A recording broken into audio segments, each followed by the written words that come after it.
Gallstones, solid formations that develop quietly inside the gallbladder.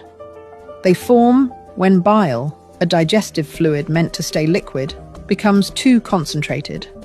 Cholesterol hardens, pigments crystallize, small particles grow layer by layer. At first, nothing feels wrong. Digestion continues.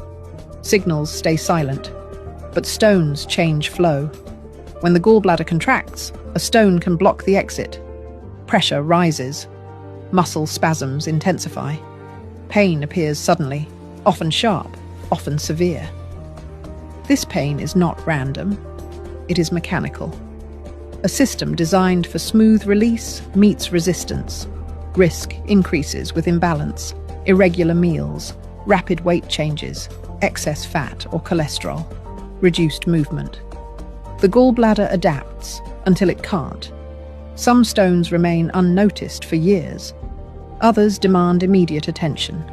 The difference is timing, size, and position.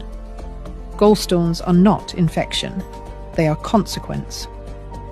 A result of chemistry falling out of balance inside a system built for precision. A reminder that digestion depends not only on what is produced, but on how smoothly it is allowed to flow. And that silent build-up often reveals itself only when movement is blocked.